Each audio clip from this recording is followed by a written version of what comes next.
Selamat siang, salam sejahtera bagi Bapak Ibu penilai sertifikasi dosen gelombang pertama tahun 2025 yang saya hormati.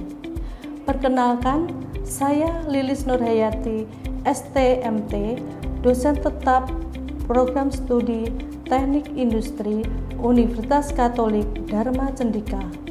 Saya mengajar beberapa mata kuliah yang merupakan bidang keilmuan saya. Salah satunya adalah mata kuliah pengetahuan bahan.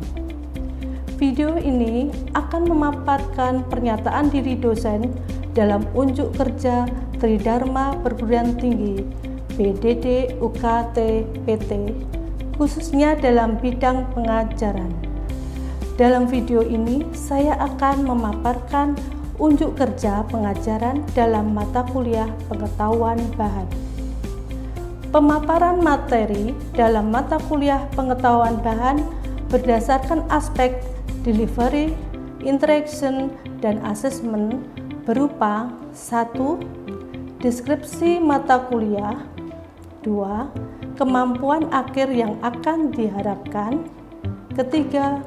Materi pembelajaran, 4. Sistem pembelajaran atau metode perkuliahan, 5. Metode pembelajaran, 6. Interaksi antara dosen dan mahasiswa. Sistem penilaian mata kuliah meliputi teknik dan indikator. Saya akan memaparkan satu persatu. Pertama, deskripsi mata kuliah pengetahuan bahan merupakan mata kuliah wajib bagi mahasiswa semester 2 berbobot 2 SKS. Mata kuliah ini memberikan keterkaitan antara pengantar bahan teknik, struktur atom dan ikatan atom, pengelompokan bahan dan aplikasinya, sifat-sifat bahan, dan standar pengujian. Kemudian diagram fase, transformasi fase pada logam, paduan logam, struktur sifat dan aplikasi bahan keramik, polimer, dan komposit. Kemampuan akhir yang diharapkan ketika mahasiswa mengambil mata kuliah ini selama 1 semester tercantum dalam capaian pembelajaran mata kuliah atau CPMK yang terdiri dari 1. Mahasiswa mampu memahami pengelompokan bahan teknik. Yang kedua, mahasiswa mampu memahami sifat material teknik dan standar produk. Ketiga, mahasiswa mampu memahami uji mekanik dan interpretasinya. Keempat, mahasiswa mampu memahami dasar perkuatan dari material logam dan material komposit. Kemudian ketiga, materi pembelajaran selama 1 semester terdiri dari pengantar bahan atau material teknik, struktur atom dan ikatan antar atom, sifat kimia, mekanik, fisik dari material, kemudian standar material dan standar pengujian material. Pengujian tarik, impact, lentur, kekerasan, fatik, uji mulur, dan uji puntir. Kemudian interpretasi hasil pengujian tersebut, diagram fase, transformasi fase pada logam, paduan logam, struktur sifat dan aplikasi dari material keramik, polimer, dan komposit. Yang keempat, sistem pembelajaran atau metode perkuliahan. Mata kuliah ini selama 1 semester dilaksanakan selama 16 kali pertemuan termasuk UTS dan UAS, di mana perkuliahan akan dilakukan secara hybrid, luring, dan daring. Mahasiswa dapat mempelajari terlebih dahulu sebelum mendapatkan pembelajaran di kelas. Pengumpulan tugas dan diskusi dilakukan di kelas secara offline atau tatap muka. Kelima, metode pembelajaran yang digunakan dalam perkuliahan ini berbasis pada problem-based learning yang meliputi ceramah, interaktif, diskusi, dan presentasi. Keenam, interaksi dosen dan mahasiswa selama 1 semester perkuliahan ini dilakukan melalui diskusi di kelas, presentasi tugas, dan umpan balik secara tatap muka di kelas. Kemudian ketujuh, asesmen dalam mata kuliah ini terdiri dari teknik penilaian dan indikator penilaian. Teknik penilaian meliputi 1. Partisipasi berupa kehadiran, keaktifan dalam diskusi. Yang kedua, tes tulis meliputi kuis, UTS, dan UAS. Indikator penilaian meliputi ketepatan dalam menjelaskan konsep dengan baik dan benar, kesesuaian jawaban dengan tugas, kemudian keaktifan mahasiswa, dan kejelasan memaparkan presentasi. Setelah ini kita akan masuk ke video pembelajaran untuk mendapatkan pembahasan yang lebih mendalam. Masih semangat di siang ini? Oh, masih. Ya, terima kasih. Kita hari ini akan mengikuti kuliah pengetahuan bahan material komposit, di mana kode mata kuliah kita TI 24204.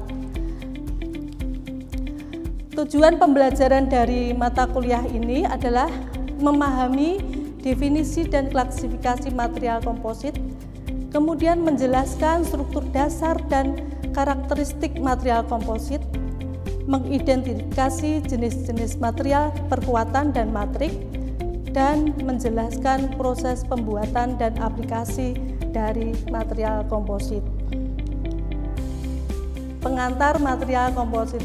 Tentunya kalian pernah atau melihat atau bahkan memegang yang namanya material komposit di kehidupan sehari-hari, tapi tidak menyadari bahwa oh ternyata material komposit itu memudahkan manusia atau memberikan keuntungan, ya, karena dia tersusun dari 2 atau lebih material yang secara fisik maupun kimia itu tetap dipertahankan, tetapi nantinya akan membentuk suatu material yang baru yang akan memberi sifat-sifat yang berbeda.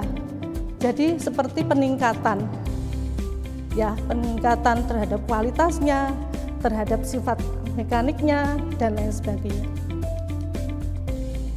Ini klasifikasi material komposit, ya, berdasarkan matrik dan berdasarkan bentuk penguat.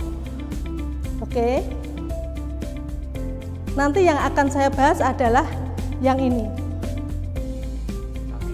Ya. Kemudian struktur dasar komposit itu ada 3 macam. 1 matrik, 2 penguat, dan 3 adalah interfase. Nah, ini penguat ini macam-macam. Penguat ini macam-macam, ya. Ada CFRP. Nah, ini CFRP. Nanti yang akan kita bahas ini lebih banyak itu mendalam adalah CFRP. Kemudian GEWRP itu gelas, G-nya gelas. Serat aramid, serat alam, kemudian partikel keramik dan serbuk logam. Nanti lebih banyak mengarah ke sini. Oke. Material matrik itu berupa polimer, Ya, polimer itu bisa termoset, bisa termoplastik ya. Biasanya nanti saya menggunakan yang ini, sistem epoksi. Kemudian logam itu diperkuat dengan aluminium, magnesium. Kalau keramik dengan ini. Oke. Kemudian proses pembuatan komposit. Bisa hand lay up, bisa disemprot, bisa dengan resin transfer molding, bisa dengan pultrusi dan lain sebagainya.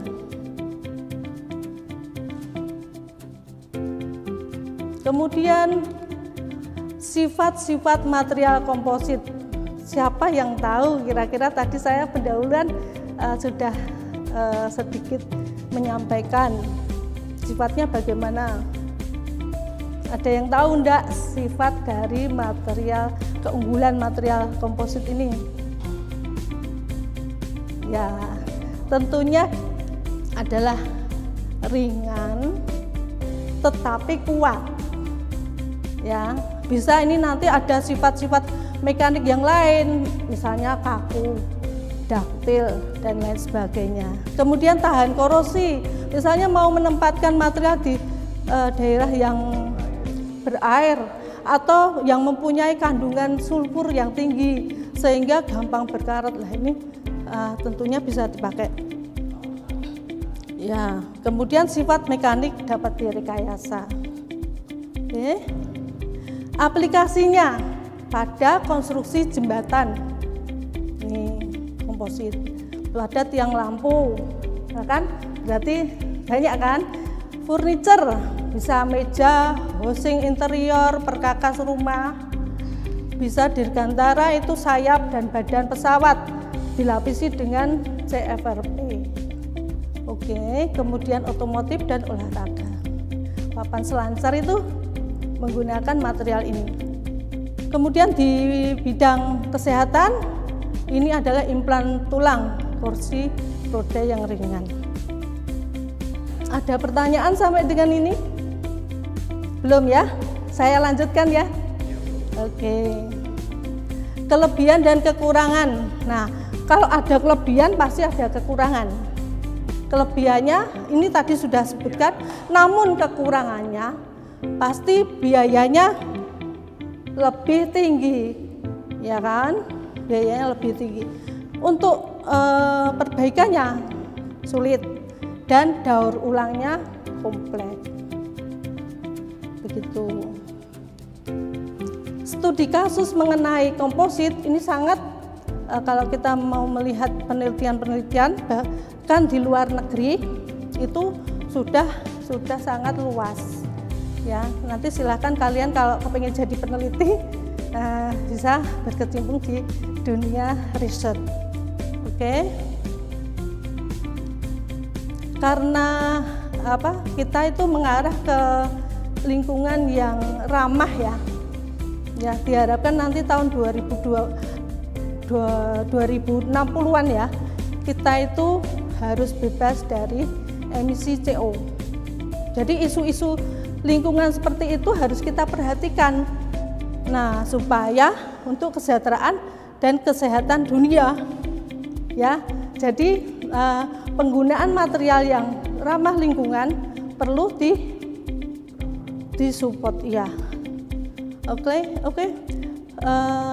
Glulam, sekarang kita masuk ke glulam. Glulam sebagai bahan komposit. Glulam itu singkatan dari glue laminated timber. Ini termasuk EWP. Ya, EWP itu engineering wood product. Dari kayu yang lapisannya itu tipis, kemudian disambung-sambung menjadi suatu produk. Oke. Struktur komposit glulam itu terdiri dari matrik. Matriknya berupa apa? Berupa perekat atau lem. Ya, lem itu macam-macam ya. Ada fenol formaldehida, ada poliuretan dan lain sebagainya. Mereknya juga macam-macam. Kemudian penguat. Penguat itu lapisan kayu tipis, bisa juga menggunakan bambu. Kemudian struktur laminasi memberikan kekuatan mekanik yang tinggi. Sampai ini ada pertanyaan? Ada pertanyaan? Ya, Yulia, silakan. Ya, untuk pembuatan glulam di industri wek-weking ya. Itu pertama glulam itu terbuat dari material yang sisa potong produksi. Jadi ini benar-benar nanti menghabiskan material produksi supaya tidak digunakan untuk kayu bakar atau yang tidak ada nilainya. Sifatnya adalah added value ya. Jadi nanti kayu itu disambung-sambung dengan sambungan tertentu, misalnya bisa finger joint. Ya, finger joint itu kan ada macam-macam ya, ada yang face butt atau face finger. Bentuknya seperti ini. Nah, kayu ini kira-kira potongannya ya sesuai dengan produksi dari industri itu. Misalnya industri mebel atau furniture, door jam itu menghasilkan panjang-panjang kira-kira 40 sampai 70 cm. Kemudian disambung ya toh. Kemudian setelah itu menjadi steak finger joint. Setelah itu dilaminasi menjadi finger joint laminating block. Setelah itu masuk dicacah, dipotong-potong menjadi produk yang diinginkan. Seperti itu. Paham ya? Siap. Kita teruskan. Kalau Dendel mau tanya enggak? Next ya. Kemudian ini adalah karakteristiknya. Kekuatannya tinggi, nanti bisa dibuktikan pada penelitian. Ya. Kekuatannya tinggi dan homogen karena dia sudah di-grade.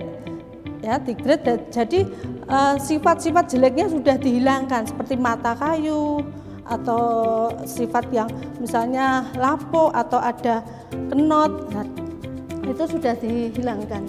Kemudian dimensi dapat disesuaikan, misalnya butuh dimensi yang besar, kemudian yang panjang, melengkung itu bisa. Kemudian stabilitas tinggi, kemudian dia tahan terhadap suhu dan kelembapan. Dan yang lebih lagi adalah ringan dibanding beton dan baja. Kemudian sifat yang lain adalah ramah lingkungan dibanding beton dan baja. Oke. Kemudian keunggulan daripada ini sudah tadi saya sebutkan ya, kira-kira ada kuat tarik yang tinggi. Ya, kuat lentur ini nanti bisa dibuktikan di uji-uji lentur. Kemudian perilaku struktur lebih stabil dibanding kayu solid. Nah, ini tadi sudah disebutkan ya, berkelanjutan. Oke. Aplikasi glulam dalam konstruksi dan industri furniture.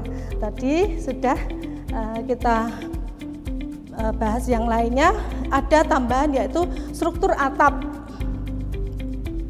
Kemudian ya, struktur atap dia bisa digunakan sebagai struktur atap, balok, kolom dan lain sebagainya. Menjadi suatu desain arsitektur yang bagus. Bahkan bisa juga digunakan untuk misalnya meja berkakas kotak gitu yang memerlukan kekuatan tinggi, bisa menggunakan ini, jenis material ini. Nah, kira-kira seperti ini. Ini adalah bangunan yang menggunakan produk-produk tadi, industri wek-weking, CLT maupun GLT. Kemudian ini di Australia ya, penggunaan inovatif mixed use of CLT glulam. Nah, ini kira-kira apa ini? Ini kira-kira apa? Ini CLT ini.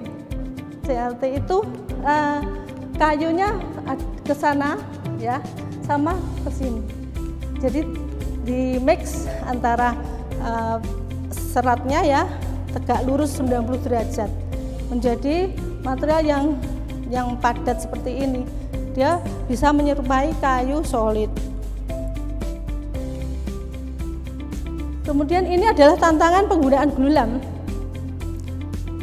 Nah ya, perlu kontrol kualitas yang tinggi. Misalnya kalau kita membuat glulam tanpa pengontrol yang baik, maka di produksi akhir akan terjadi defek atau cacat. Ya, mungkin kalian nanti akan ada mata kuliah yang lain mengenai kualitas dari produk-produk industri ya. Kemudian risiko degradasi akibat kelembapan itu tantangan juga, karena penggunaan material yang enggak pilihan, maka belum umur sudah apa? Sudah keropos, ya bener, sudah rusak, kena air, lapuk ya bener Angel ya.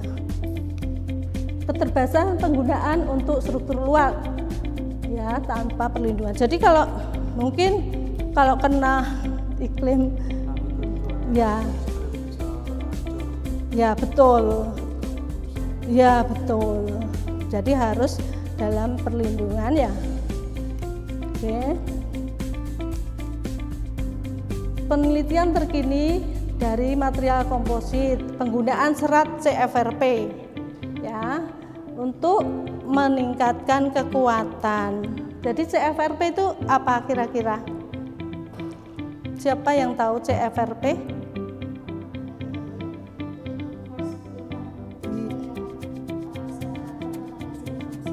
Ya betul, Julia.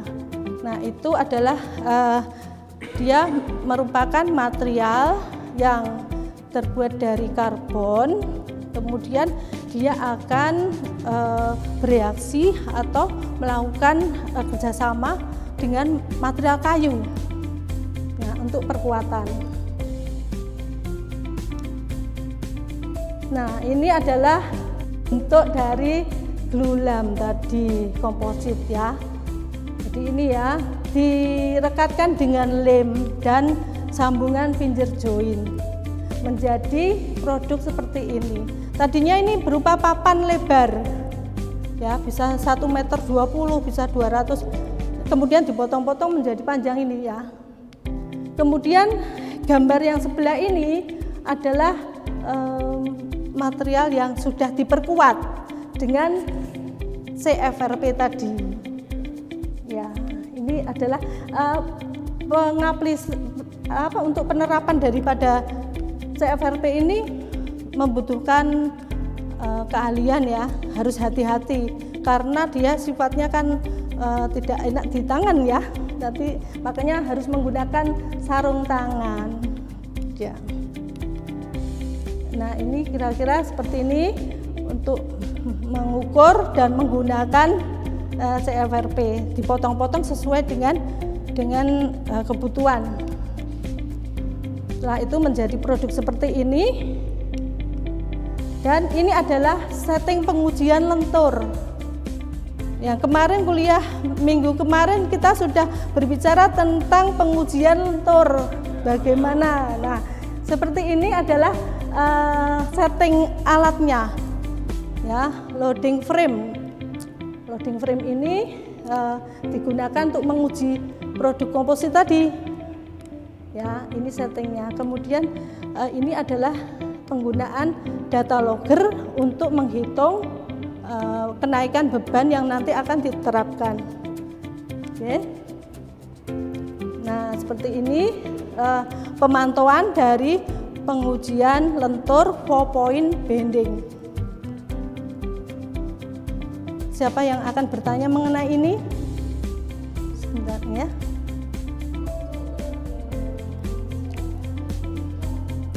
CFRP itu mempunyai sifat karakteristik di mana dia mempunyai kuat tarik yang sangat tinggi. Ya, jadi dia akan support pada pada material glulam ketika dia dikenai beban. Nanti baloknya itu akan menarik ya. Tentunya kalau terjadi tarikan gini di bagian bawah ini akan terjadi tarik. Jadi ini ditahan oleh material CFRP. Ya. Ini pengujian lentur dengan ASTM D198. Standarnya seperti itu. Ini adalah data logger, kemudian ini LVDT dipasang pada tiga titik ya pada pembanan, kemudian yang ini ada di tengah bentang, itu kira-kira seperti itu.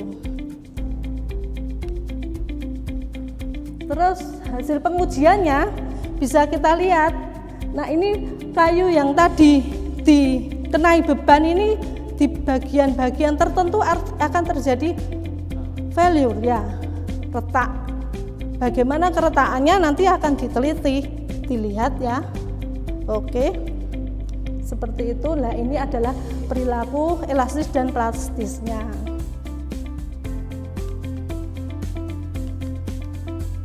Kemudian ada tugas yang nanti kalian harus kerjakan, yaitu bagaimana tantangan penggunaan serat alam dalam komposit. Oke, tugas ini boleh dikerjakan dan dikumpulkan dalam waktu 1 minggu sebelum pertemuan yang akan datang. Ya. Referensi yang digunakan seperti ini. Oke, dan terima kasih. Begitu kuliah yang saya sampaikan pada hari ini. Sesudah dan sebelum saya mengucapkan terima kasih, selamat siang. Demikian pernyataan diri saya dalam bidang pengajaran. Semoga dapat bermanfaat dan dapat memberikan gambaran nyata bagaimana saya mengajar.